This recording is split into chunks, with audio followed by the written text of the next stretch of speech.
Hello students, welcome to class 12 physics class. Today we start a new chapter, chapter 3, current electricity. So we completed two chapters.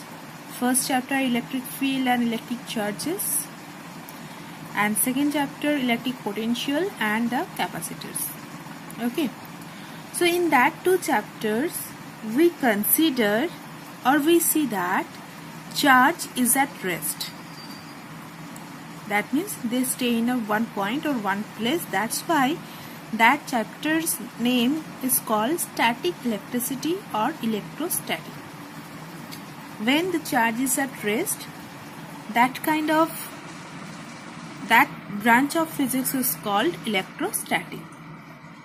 But in this chapter 3 in current electricity, we discuss the current in motion, charge in motion. In electrostatic, we did not mention any term current, all related to charge because charge is at rest. In class 10, we studied when a charge moves inside a conductor or flow inside a conductor, then only it constitutes the current. So in electrostatic, this chapter we did not mention this term current because this is, in that case, charge is at rest. This is called electrostatic or static electricity. But in this chapter name is current electricity. So current, how we get the current? That means charges, whatever the charges inside the conductor, they move or they flow inside a conductor.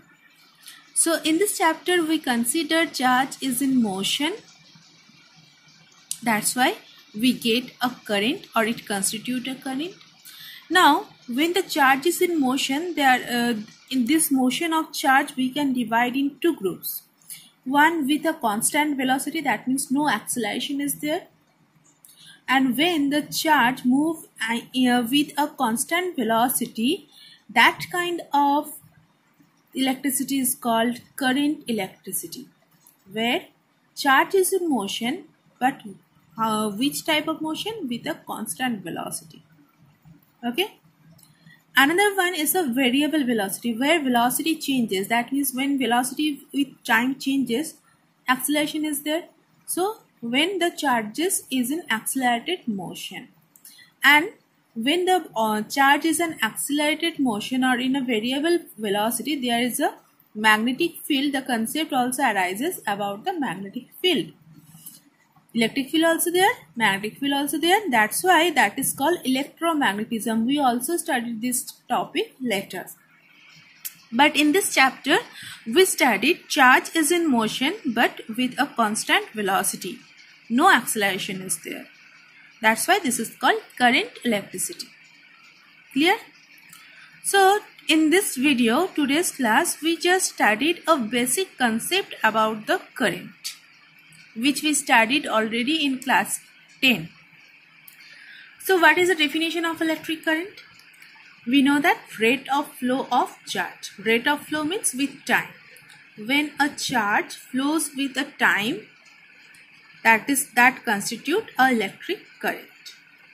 So electric current is denoted by small I, or in some book it is denoted by capital I. Whatever you write, either small I or capital I, anything you can write.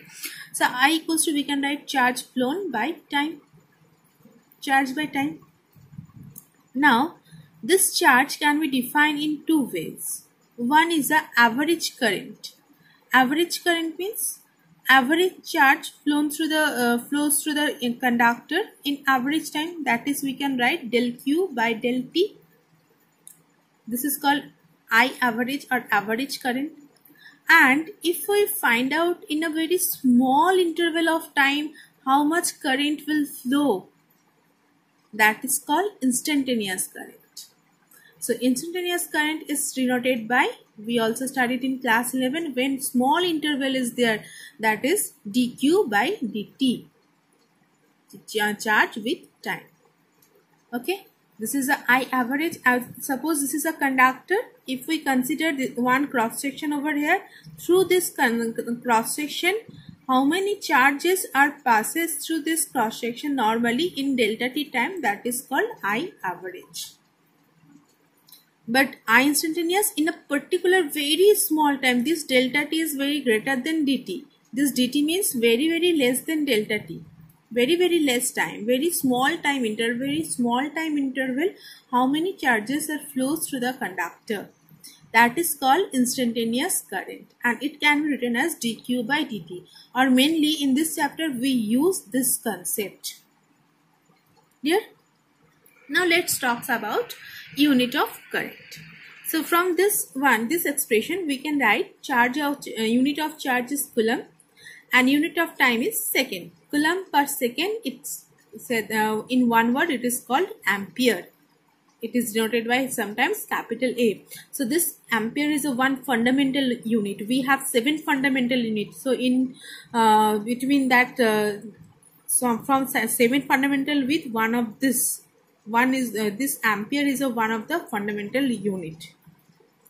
Okay, another unit, and from here we can also define ampere. 1 ampere equals to 1 coulomb by 1 second. When 1 coulomb of charge flows through a cross sectional area in 1 second, it constitutes 1 ampere current.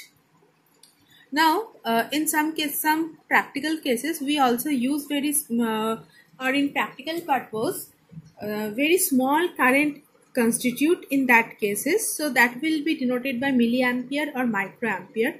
So milliampere equals to 10 to the power minus 3 ampere, microampere equals to 10 to the power minus 6 ampere. Just keep it in your mind.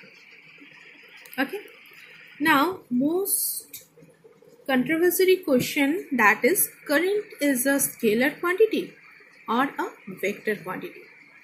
Current has a direction. We know that the basic definition of vector, the quantity, physical quantity, those having direction as well as the magnitude are called vector quantity. So current has both direction also and magnitude also. So we can say that current is a vector quantity. But no, current is a scalar quantity. But why? Why scalar quantity? Because those are the vector quantity, they follow the vector addition law. Vector addition law, that is a square plus b square 2a plus 2ab cos theta. That means theta that depends upon the angle between the two vectors. Suppose in one wire 2 ampere this current flows, from another wire 3 ampere current flows. So if we connect these two wires with a third wire, so what is the amount of current flows through this wire?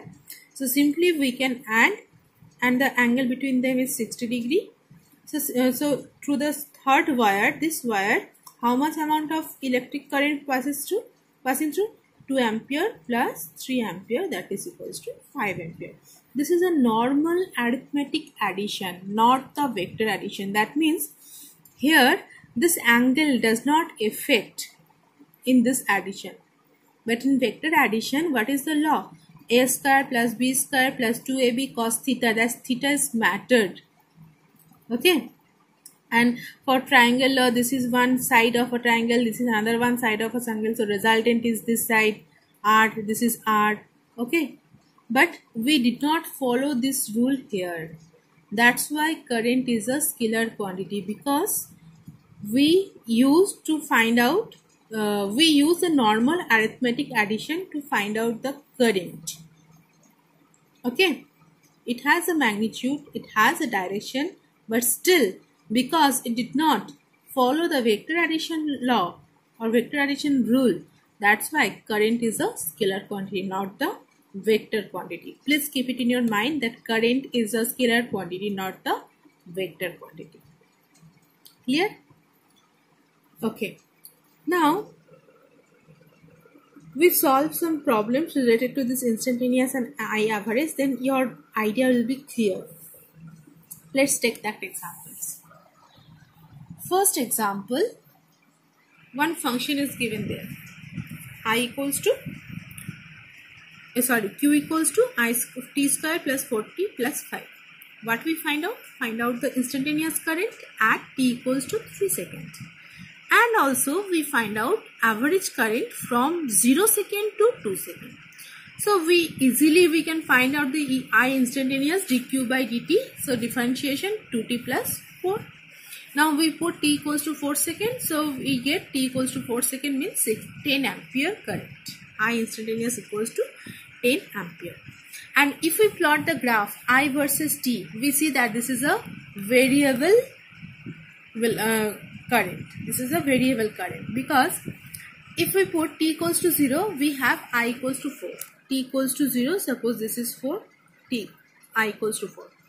T equals to 1, I equals to 6. T equals to 1, I equals to 6. This is 6. T equals to 2, I equals to 8. This is 8. So it is increasing rate.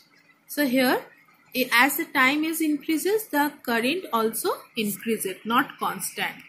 So this is a variable current. Okay. Now average current. Average current is del q by del t.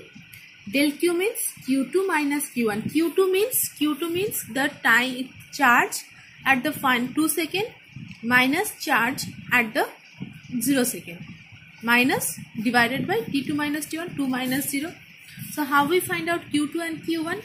Q2 means at t2 second how much charge is flows through the conductor. So we put it here in place of t2 second. And q1, that means in 0 second, to in place of 0 t we put the 0. So we get the q1. So after putting this one, q2 means q in 2 second, q1 means q in 0 second, q2 equals to we get 17 coulomb, q1 equals to we get 5 coulomb. Now if we put these values here, we get I average equals to 17 minus 5 by 2 minus 0, that is 6 coulomb. So I instantaneous equals to 10 ampere, sorry, not coulomb, this is ampere, this is ampere, and I average equals to 6 ampere. Clear? Okay. So this is from charge, equation of charge, we find out the current. Now if current is given, can we find out the charge? Yes, of course. It's similar to that differentiation of motion in a straight line you studied in class 11. When the velocity is given, if we find out the displacement, what we used? Integration. Here same, here also. So from this is similar to the displacement to velocity differentiation, but velocity to displacement integration. Similar here. If I is given, if we find out the charge, then we use integration. So let's take one problem. I equals to t square plus t. We find the charge flows through the cross section between 0 to 3 second. Limit is given. That's why this is a definite integration. Also find the number of electrons that flows in this time. You know now what is the difference between indefinite integration and definite integration? Yes, in indefinite integration no limit is given, no range is given. That's why after integration we add another constant term, that is plus c. But in case of a definite integration we have a limit, a range is given. That's why we did not use that constant term c, integration constant term c. So here limit is given. So what we know that I equals to dq by dt. So we can write dq equals to I into dt. To find out the charge, both sides we integrate. So integration of dq, that is equals to q. 0 to 3 I dt. Now in place of I we put this expression. Now separate it. After integration we have q equals to 12 coulomb. You know how to solve the integration. That's why I will not explain this one. Okay. You separate it first, then integrate it. T square means t to the x to the power n plus 1 by n plus 1, 2 plus 1 by 2 plus 1, t to the power 3 by 3. Like this way we find out this, and we get after this we put the limits, upper limit minus lower limit. After calculation we get q equals to 12 coulomb. That means if we consider a small cross sectional area in 0 to 3 seconds, if you fixed your eyes in between this time 0 to 3 seconds, and if you count, you see that 12 coulomb charges flows through this cross sectional area in between this time 0 to 3 seconds. Okay, so first answer is completed. Also find the number of electrons. So from where we get, we also studied in first chapter the properties of electric charge, that is quantization of charge. Yes, we know that quantization of charge Q equals to plus minus Ne. Plus minus because of some cases proton or electron is there, that's why, otherwise not in numerical purpose we cancel this one, neglect this one. So 12 equals to we get 12, Q equals to we get 12 coulomb. N is the number of electrons, N, into E is the electronic charge, that is 1.6 into 10 to the power minus 19. Clear? So N equals to 12 divided by 1.6 into 10 to the power minus 19. We have 7.5 into 10 to the power 19 electrons flows to that cross-sectional area. It is a huge number of electrons. Clear? So in that equation we use this one, Q equals to integration of I dt. This is for variable current. We know that when the small current, small interval of time, or when we find out a very small time, that is the variable. Okay, so this procedure is used for a variable current if current is varied with time. But in this case, if we consider current is constant, it does not change with time. That means the charges does not flow with the time. Current is constant. Okay, so for constant current, this expression we can write Q equals to I into T. Normally we can write without any integration Q equals to I into T, because I did not change with time t, so I is a constant term. So I will write at first integration of dt, integration dt we will get it. So Q equals to I into T for a constant current. That is variable current is there. That graph also we also plot that at t equals to 0 second, current is 4, it will change. That is a variable current. Clear? Okay. Now current, we get the concept of a current, that means flow of electric charge constitute the electric current. But we defined current in two ways, or we have two types of current. One is a conventional current, another one is a electronic current. Conventional current means we consider that current will flow from positive to negative direction, or opposite to the flow of electron, plus to minus. That is called conventional current. That is called conventional current. Normally we use this one, that current direction positive to negative. But actually what happens inside the conductor, electrons move, and when electrons move from one place to another place, that place the crisis of electrons is created. That means that becomes a positive. Okay, so electrons moves, that's why we get the current. So conventional current is, the direction of conventional current is always opposite to the direction of electrons. Another one is electronic current. Due to the electrons, flow of electrons, whatever the current we get, we say that. Another way we define the current, the flow of electrons constitute the electric current. It is also correct. Flow of electric charges from positive to negative terminal, it constitute current. It is also correct. In terms of electron, if we define the current, the direction, the flow of electron inside a conductor constitute a current. This is also correct definition of current. So that's why current we define in two ways, either in a conventional current or in a electronic current. And this direction, electronic current direction, is opposite to the applied electric field. Let's understand with the help of this diagram. Suppose this is a conductors and this is the applied electric field, plus and minus. So when we apply, and in this, suppose this is a chair, and in chair, each chair one electrons are present. Now when we apply the external electric field or a battery cell, when we connect with across a battery or a cell, that means one side is positive, one side is negative. Now what happened? Electrons experience a force due to this electric field. So when it experiences a force, what happened? It will move towards the positive direction. These electrons also move towards this side. These electrons also move towards this side. These electrons also move towards this side. So when electrons moves from this side, this will be vacant. This will be vacant. So vacant position, the number of vacants is increases towards the positive to negative, but the electrons move this side. That means negative to positive. So that's why we can say that electronic current or electronic current direction negative to positive, negative to positive.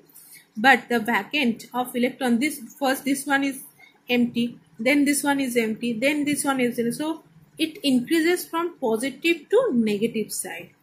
First this one is vacant, then this one, then this one, then this one, then this one. That means from positive to negative it will move. So this is the conventional current and this is the electronic current. We say that. Understood? Both are the same. Concept is same. Just the way is different. In way you can explain the current, that is different. Normally we use this one, conventional current. You understand? So we can say that the direction of conventional current is opposite to the electronic current. Okay? Did you understand? Okay, so next class we discuss about the electron density and many more new topic related to this chapter, that means related to current, constant current. Here we discuss about the constant current, drift velocity of electron, relaxation time, many things are there, and also Ohm's law also be there, the resistance, series combination, parallel combination, many things are there. This is a vast chapter, very large chapter. Okay, so bye bye, tata. If you have any problem, please write in a comment box. Have a nice day.